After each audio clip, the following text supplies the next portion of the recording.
ఈ అద్భుతమైన కార్యక్రమానికి ఇచ్చేసిన ప్రతి ఒక్కరికి హృదయపూర్వక నమస్కారాలు.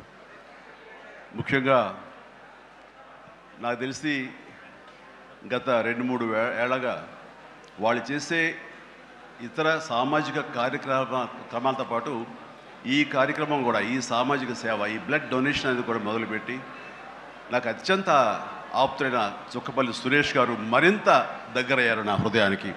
ఈ సందర్భంగా ఇంత చక్కటి కార్యక్రమం, ఇంత సేవా కార్యక్రమం చేస్తున్న నా మిత్రుడు, సోదరుడు చుక్కపల్లి సురేష్ గారికి నా హృదయపూర్వక ధన్యవాదాలు, నమస్కారాలు తెలియజేస్తున్నాను.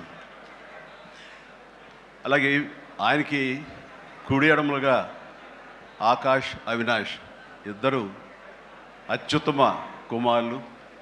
వాళ్ళు ఈ కార్యక్రమాన్ని వాళ్ళ భుజస్కంధాల మీద వేసుకొని దీన్ని ఇంత చక్కగా, ఇంత పెద్ద ఎత్తున, ఇంత మెగా బ్లడ్ క్యాంప్ చేయటం అన్నది, దానికి ఎంతో కొంత సహకరించిన మా చిరంజీవి చారిటబుల్ ట్రస్ట్కి ఎనలేని సంతృప్తిని ఇచ్చావు. తద్వారా నాకు ఎంతో సంతోషాన్ని మిగిల్చావు అవినాష్. It's wonderful. అండ్ ఈ రోజున ఇది కార్యక్రమానికి విచ్చేయటమే కాకుండా బ్లడ్ డొనేట్ చేసిన బిడ్డలాంటి తేజాకి నా హృదయపూర్వక ధన్యవాదాలు తెలియజేస్తున్నాను. And excellent. నేను అడిగింది ఫస్ట్ టైం అని కాదు, ముందు నుంచి ఇచ్చాను. సో బతికిపోయావు. లేదంటే కనుక నన్ను ఇన్స్పిరేషన్ కానీ బయట మాట్లాడుతుంటావు, ఈ బ్లడ్ డొనేషన్ దాంట్లో తీసుకోలేదేమో అనుకోను. Wonderful. Please keep rocking. And ఇక్కడ ఏడు ఇచ్చేసేటువంటి సంయుక్త గారికి, అలాగే Chiranjeevi charitable trust chief medical officer doctor Madhavi, నా చెల్లి, తనకి, అండ్ ఈ కార్యక్రమాన్ని ఇంత బాగా నిర్వర్తించడానికి పరోక్షంగా ప్రతి పురుషుడు వెనక ఒక స్త్రీ ఉండాలి, దానికి మిసెస్ సురేష్ గారికి, వారి ఇతర సిబ్బందికి నా హృదయపూర్వక ధన్యవాదాలు తెలియజేస్తూ, మరీ ముఖ్యంగా ఈ రోజు నేను మెన్షన్ చేయాల్సింది, ఇక్కడ ఈ కార్యక్రమానికి విచ్చేసి దాదాపుగా 1000 మంది సాయంత్రం లోపల బ్లడ్ డొనేట్ చేస్తుంటే రక్తదాతలకి నేను మరీ మరీ మరీ శిరస్సు వంచి నమస్కరిస్తున్నాను. వాళ్ళు ఈ రోజున బ్లడ్ ఇవ్వటం అన్నది కేవలం వాళ్ళకి ఎనలేని సంతృప్తి వస్తుంది, కానీ ఆ బ్లడ్ మూలంగా ఒక ప్రాణం కాపాడబడుతుంది. ఇది నేను ఎప్పటి నుంచో ఎన్నో ఏళ్లబట్టిగా నేను అనుభవిస్తున్నటువంటి గొప్ప ఫీలింగ్ ఇది నాకు. అంటే చాలాసార్లు చెప్పాను, కానీ ఎప్పటికప్పుడు కొత్త జనరేషన్, కొత్త యువకులు వస్తున్నారు కాబట్టి నేను మళ్ళీ చెప్పాల్సినటువంటి ఆవశ్యకత ఎంతైనా ఉంది. ఎందుకంటే ఇది చాలామందికి స్ఫూర్తినిచ్చే ఒక అంశం. ఈ చెప్పబోయే ఈ విషయం ముఖ్యంగా ఒక జర్నలిస్టు సోదరుడికి నేను ఆజన్మాంతరం రుణపడి ఉంటాను. నన్ను థాట్ ప్రవోక్ చేసి నన్ను ఇన్స్పైర్ చేసేటువంటి ఆ ఒక మ్యాగజైన్ సంబంధించిన ఒక జర్నలిస్ట్ రాసిన ఒక రైటప్ నాలో ఈ స్పృహ నాకు వచ్చేలాగా, నేను ఈ బ్లడ్ డొనేషన్ వైపు డ్రైవ్ అయ్యేలాగా ఆ ఆర్టికల్ నాకు ఎంతో దోహదపడింది. సో ఆ రాసిన మనిషి ఎవరో ఏమిటో నేను మళ్ళీ ఎప్పుడు కలవలేదు, కానీ ప్రతిసారి అతను తలుచుకుంటూనే ఉంటాను. ఈ సందర్భం కూడా అతనికి నా హృదయపూర్వక ధన్యవాదాలు తెలియజేస్తాను ఆ జర్నలిస్ట్ సోదరుడికి. ఎందుకంటే మా అందరికీ సేవ చేయాలని ఉంటుంది, కానీ ఎలా చేయాలో తెలియనటువంటి ఒక డోలాయమాన పరిస్థితితో లేదా తొయ్యుకో ఉన్నప్పుడు మీలాంటి వాళ్ళు మాకు ఆ స్ఫూర్తినిచ్చి మాకు డ్రైవ్ చేస్తే కనుక నిజంగా అది పెద్ద మీరు సహాయం చేసినట్లు. అలాగా ఒక 27 సంవత్సరాల క్రితం బ్లడ్ దొరకక అనేక మంది ప్రాణాలు కోల్పోతున్నారు. అది ప్రసవ సమయంలో కానివ్వండి, అయితే ఈ యాక్సిడెంట్ సమయంలో కానివ్వండి, అలాగే తలసీమ వ్యాధిగ్రస్తులు కానివ్వండి, క్యాన్సర్ పేషెంట్స్ కానివ్వండి, ఇలాగ రకరకాల వ్యాధిగ్రస్తులు చనిపోతున్నారు అని తెలిసిన తర్వాత బ్లడ్ దొరకదా, బ్లడ్ ఇవ్వరా, ఇంతమంది ఉన్నారు, ఎందుకు ఇవ్వలేరు అన్న థాటు నన్ను ఎప్పుడు తొలుస్తూ ఉండేదన్నమాట. సో మన ఫ్యాన్స్ని మనం వేరే వాటికి డ్రైవ్ చేసే కంటే వేరేగా వాళ్ళని వాడుకుంటూ మన కీర్తి మరింత పైకి ఎదిగేలాగా వాడుకునే కంటే వాళ్ళని ఈ బ్లడ్ డొనేషన్ వైపు మనం మళ్లించగలిగితే కనుక, వాళ్ళు అత్యంత శక్తివంతమైన మనుషుల్ని సామాజిక సేవ వైపు మనం డ్రైవ్ చేయగలిగితే, వాళ్ళని ఛానలైజ్ చేయగలిగితే కనుక, ఆ కన్న తల్లిదండ్రులు కానీ, ఆ సొసైటీలో ఉన్నటువంటి ఇతర వ్యక్తులు కానీ ఆ సమాజంలో వాళ్ళు కానీ వాళ్ళ పట్ల ఉన్న దురభిప్రాయాలన్నీ పోగొట్టుకుని మంచి అభిప్రాయం ఏర్పడుతుంది కదా, వాళ్ళకి అల్లని సంతృప్తి వస్తుంది కదా, తద్వారా నేను కూడా ఎంతో సంతృప్తి చెందిన వాడిని అవుతాను, ఒక మంచి పని చేసినటువంటి దానికి నాంది పలికిన వాడిని అవుతానంటూ ఆ రోజున ఇచ్చిన పిలుపు, నిరంతరంగా పెర్సిస్టెంట్గా ఇచ్చిన పిలుపుకి ఈ రోజున వేల మంది, లక్షల మంది ఈ రోజున ఈ కార్యక్రమాల్లో పాల్గొంటూ వస్తున్నారు. ఎనలేని సంతృప్తి పొందడమే కాదు, ఎంతోమందికి ప్రాణాలని కాపాడుతున్నారంటే కనుక అది నాకు చాలా గర్వకారణంగా ఉంది. ఇందాక తేజ సజ్జ అన్నట్లుగా ఈ బ్లడ్ డొనేషన్, రక్తదానం అనేసరికి గబుక్కని స్ఫురించే పేరు చిరంజీవి అన్నారంటే కనుక భగవంతుడు నాకు ఇచ్చిన గొప్ప అవకాశం. ఇలాగా ప్రతి ఒక్కరి మధ్యలో రక్తదానం అనేసరికి నా పేరు వాళ్ళ స్ఫురణకు రావడం, నేను గుర్తు రావడం అనేది నేను ఎన్నో జన్మలు చేసిన పుణ్యఫలంగా నేను భావిస్తున్నాను. దానికి థ్యాంక్ యూ ప్రతి ఒక్కరికి.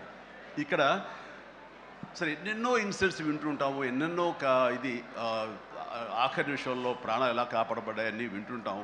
కానీ ఈ మధ్య నాకు మనసుకి అత్యంత దగ్గరగా జరిగిన ఒక ఇన్సిడెంట్ మీతో షేర్ చేసుకోవాలనిపిస్తుంది అనమాట. ఎవరో ఒక పొలిటీషియన్, సరే ఎవరికైనా సరే నేను చాలా సాఫ్ట్ టార్గెట్, ఎవరైనా ఏదో మాట అనేది ఏం పర్వాలేదు. అలాగా ఒక పొలిటీషియన్ నన్ను అకారణంగా, నేను ఇప్పుడు పాలిటిక్స్ చాలా దూరంగా ఉన్నా సరే నా గురించి ఏదో అవాకులు చవాకులు ఆయన పేలినప్పుడు ఆయన మరొక చోటకి ఏదో ఒక ముంపు ప్రాంతానికి ఆయన వెళ్ళటం జరిగింది. అక్కడ ఒక స్త్రీ, ఒక ప్రౌఢ ఆవిడ అది మిడిల్ ఏజ్ ఉంటుందేమో, మిడిల్ ఏజ్ ఆవిడ తను పట్టుకుని నానా మాటలు తిడుతుంటే, నీకు ఎలా మనసు వచ్చింది చిరంజీవిని అనడానికి, అది అని తిడుతుంటే నాకు అనిపించింది మామూలుగా మన మాస్ ఫ్యాన్ కదా ఆవిడ, చాలా గౌరవప్రదమైన కుటుంబంలో ఉన్నటువంటి మనిషిలాగా అనిపించింది గృహిణి. ఆవిడ ఎందుకు అంత ఇదిగా మాట్లాడుతుంది, ఆవిడెవరు, ఆవిడ చూస్తుంటే మామూలుగా సినిమా ఫ్యాన్ లాగానో చిరంజీవికి వీరాభిమానంగానో కాదు, ఇంకేదో ఉందంటూ నాకు అనిపించి ఆవిడ గురించి తెలుసుకోవాలని మన జర్నలిస్ట్ సోదరు ఎవరినో పంపించి తెలుసుకోవాలంటే వాళ్ళు చేసినటువంటి ఇంటర్వ్యూలో విజువల్స్ నాకు చూపించారు. ఏంటమ్మా అంత ఇదిగా ఆయనకి వీరాభిమానం అంటే, అభిమానం సినిమాభిమానం కాదయ్యా, ఆయన వ్యక్తిత్వానికి అభిమానం అంటే చెప్పినప్పుడు నా మనసు టచ్ అయింది. ఏంటమ్మా అంత ఇదిగా ఏంటమ్మా ఆయన మీకు ఏమైనా సహాయం చేశాడు, ఏం చేశాడంటే సహాయం చేయటువంటి అయ్యా, నా బిడ్డ ప్రాణాలను కాపాడాడు అని అన్నప్పుడు, ఏ విధంగా ఏంటి అని అన్నప్పుడు, నా బిడ్డకి రాజమండ్రిలో దగ్గర ఒక పల్లెటూరిది, రాజమండ్రిలో కానీ కాకినాడలో కానీ నా బిడ్డకి ప్లేట్లెట్స్, డెంగ్యూ వచ్చేసి ప్లేట్లెట్స్ బాగా డౌన్ అయినప్పుడు వితిన్ అవర్స్ నా బిడ్డ కనుక ప్లేట్లెట్స్ సమయానికి అందకపోయి ఉంటే కనుక వాడు ఏమైపోయాడు, పాటిగా దూరం అయిపోయేవాడు. అంటే ఒక 8 ఏళ్ల బాలుని అబ్బాయిని పిలిచి పక్కన కూర్చోబెట్టుకుని ఆ తల్లి చెప్తోంది, మరి ఎవరో చెప్పారు చిరంజీవికి ఫోన్ చేయపోయావమ్మని. నేనేంటి చిరంజీవి ఫోన్ చేయటువంటి, ఎక్కడి నుంచి చేయగలను, ఆయన ఎక్కడో ఉంటాడు, ఎలా చేయాలి ఫోన్ అని తెలియని పరిస్థితుల్లో, లేదమ్మా బ్లడ్ బ్యాంక్ చేయి, వాళ్ళు ఖచ్చితంగా ఎత్తుతారు ఫోను, నీకు కాల్ సహాయం చేస్తారంటే, వాడు గంటల్లో కావాలి, అది ఎక్కడో ఉంది హైదరాబాద్లో, ఎలాగొస్తుందో అనుకున్నాను. కానీ అయినా సరే ఎక్కడో ఆశ చావక ఫోన్ చేయడం జరిగింది. ఫోన్ చేసిన తర్వాత అక్కడ స్పందించి అక్కడ సిబ్బంది వెంటనే రాజమండ్రి పరిసర ప్రాంతాల్లో ఉన్న అభిమానులు, ఆ బ్లడ్ గ్రూప్ ఎవరికైతే ఉందో అభిమానుల్ని వెంటనే పంపించేయడం ఏంటి, అవర్స్లో వాళ్ళు హాస్పిటల్కి, నియరెస్ట్ హాస్పిటల్కి వెళ్ళి బ్లడ్ ఇవ్వటం ఏంటి, దాని నుంచి ప్లేట్లెట్స్ వేరు చేయటువంటి, ఆ బిడ్డకి ఎక్కించడం ఏంటి, తెల్లారిసరికి ఆ బిడ్డ మళ్ళీ తిరిగి ఎంతో ప్రాణాలతో బతికాడు. ఇది ఈడనయ్యేవాడు. ఆయన కనుక సమయానికి చేయకపోయి ఉంటే నా బిడ్డ ఏమైపోయాడు. అలాంటి మనుషుల ఈ తుచ్చులు నీచులు కలిసిందని మాట్లాడతారు. వాడిని నాకు సరిపోలేదు, దగ్గరికి వెళ్ళి ఏమి చేసేదాన్ని అని చెప్పేసి అప్పుడు అంటుంటే చాలామంది అంటారు, ఎవరిని మిమ్మల్ని ఇలా అటాక్ చేస్తుంటారు సోషల్ మీడియాలో మాట్లాడుతుంటారు, మీరేం మాట్లాడరు ఏంటని. నాకు నేను చేసినటువంటి మంచి కార్యక్రమాలు, నేను పొందినటువంటి ప్రేమ, అభిమానం, ఇదే నాకు రక్షణ కవచం. నేను మాట్లాడక్కర్లా, నేను చేసుకున్న మంచి మాట్లాడుతున్నట్టు నేను అలాగే అంటుంటాను, ఇది సత్యం. సో ఆ తర్వాత మళ్ళీ ఆ సదరు రాజకీయ నాయకుడు మళ్ళీ ఎక్కడా మాట్లాడేది నాకైతే వినపడలేదు. అంటే వాళ్ళకు కూడా మనసు ఉంటుంది కదా, వాళ్ళకి ఒక అంతరాత్మ ఉంటుంది కదా, వాళ్ళకి తెలుసు. ఇంటికి వెళ్ళేసరికి ఆయన అంతరాత్మ చెప్పబోయిన ఇంట్లో వైఫ్ అని చెప్పుద్ది, ఏంటి చెప్పు నోరు అని. సో ఇలా ఉంటుంది అన్నట్టు వాళ్ళ ఇది. సో మనం మాట్లాడక్కర్లేదు, మనం చేసుకుంటూ వెళ్ళిపోతూ ఉంటే కనుక ఎవరైతే ఇలాంటి రాతలు కానీ చేతలు కానీ మాటలు అంటారో వాళ్ళకి అదే సమాధానం. అందుకని నేను ఎప్పుడు దేనికి స్పందించను, అవసరం నాకు లేదు. మంచి చేసుకెళ్ళిపోవటమే, ఇలా మంచి చేసేటువంటి మాలాంటి తమ్ముళ్ళకి నేను సహాయంగా నేను ఉండటమే తప్ప ఇంకోటేం కాదు. అండ్ అనుకూలమైన ఇక థ్యాంక్ యూ. అండ్ ఈ రోజున ఎక్కడ ఇతర దేశాల్లో ఉన్న అభిమానులు కూడాను నా మాటని స్ఫూర్తిగా తీసుకుని వాళ్ళు ఆయా ప్రాంతాల్లో వాళ్ళు బ్లడ్ డొనేషన్స్ చేస్తూ ఈ రోజున నా పేరు నాకు మంచి పేరు మరింత మంచి పేరు వచ్చేలాగా నాకు నేను గర్వపడే విధంగా వాళ్ళు చేస్తున్నటువంటి బెడ్ డ్రైవ్స్కి వాళ్ళు ఎక్కడో సరే ఏ ప్రాంతంలో ఉన్నా సరే ప్రతి ఒక్కరికి నేను ఎప్పుడూ కృతజ్ఞతతోటి నేను నా మనస్ఫూర్తిగా నా అభినందనలు తెలియజేస్తూ ఉంటాను. నాకు ఈ అవకాశం ఇచ్చారు ఇక్కడికి రావడానికి మా బ్రదర్కి. ఆయన చేసిన కార్యక్రమాలు ఎన్నెన్నో చూస్తూనే ఉన్నాము. అండ్ దానికి ధీటుగా ఎవరు నిలబడలేరు. అలాగే నిరంతరంగా వాళ్ళ నాన్నగారికి నివాళులు అర్పించే విధంగా ఆయనది వేళ ఇది సెంటనరీ ఇయర్. సో 100 సంవత్సరాల ఇది ఆయనకి నివాళులు అర్పించేలాగా ఆయన గర్వపడి కొడుకుని చూసుకుని ఎక్కడో సరే గర్వపడే స్థాయికి ఆయన సహాయ కార్యక్రమాలు చేయటం అన్నది ఆయనకి ఇచ్చేటువంటి గొప్ప నివాళి. అండ్ ఈ సందర్భంగా మా బ్రదర్ని నేను మనస్ఫూర్తిగా అభినందిస్తున్నాను. అండ్ ఇలాంటి కార్యక్రమాలు ఎప్పుడు చేసినా సరే నన్ను పిలవండి, మీకు అందుబాటులో ఉంటాను, అందరూ కలిసి చేద్దాం. అండ్ ఫ్యూచర్లో మీరు ఎక్కడ ఏం చేసినా సరే మంచి కార్యక్రమాలు నాకు అవకాశం ఇవ్వండి, మీతోనే ఉంటారు. And thank you everybody. నమస్తే, థ్యాంక్ యూ. అంకుల్ డాడీకి మీరు సర్టిఫికేట్ ఇస్తారా?